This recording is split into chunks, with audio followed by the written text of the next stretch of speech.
Samantala, ilan nating kababayan ang nagrereklamo, nabubuksan at nananakawan daw ang bagahe nila habang nasa NAIA. Gate naman ng Manila International Airport Authority, hindi sila kundi ang airline ang may sagot sa seguridad ng mga maleta. Nakatutok si Maki Pulido.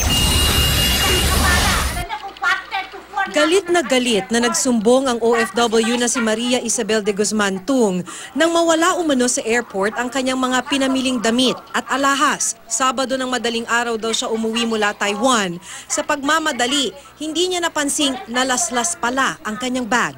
Importante lang sa akin doon, necklace ng mama ko. Doon lang kailangan ko may balik nila sa akin. Balisa naman ng mag-asawang Mauro at Paz Resurrection, mga balikbayan mula Los Angeles sa Amerika. Nang makuha raw ang balikbayan box mula sa baggage claim, bukas na raw ang mga ito. Puno raw ng mga pasalubong ang mga kahon. Lahat yan mga pasalubong sa mga kamag-anak, sa mga kapitbahay, ganun. Kaya nag-ano kami baka nawala. Hindi pa nila alam kung may mga nawawala silang gamit, pero parang nabunutan sila ng tinik nang makita ang TSA card o ang card na iniwan ng airport security ng Amerika para ipagbigay alam na dumaan sa security check ang bagahe.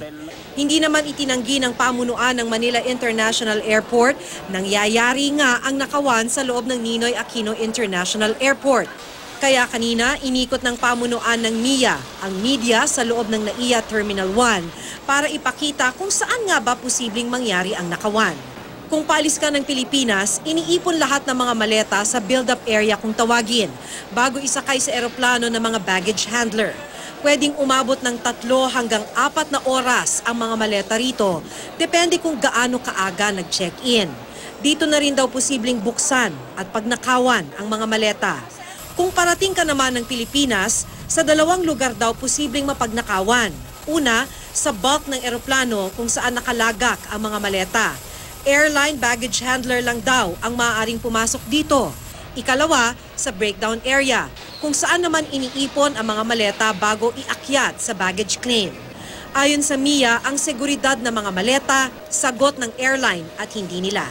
Kaya mga tauhan lang daw ng mga airline ang posibleng nagkokontsabahan sa nakawan. Upon check-in, it's the sole and exclusive responsibility of the airline. So if passengers complain of lost items inside their baggage, we would encourage them to file a complaint against the airlines.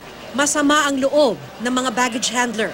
Bakit mo masasabi na hindi pwedeng magkaroon ng nakawan sa maleta? Halos lahat po ng airline may mga security naman po eh. Nakakapkapan ba kayo palabas papasok? Opo. Nakakasama sa amin dito eh.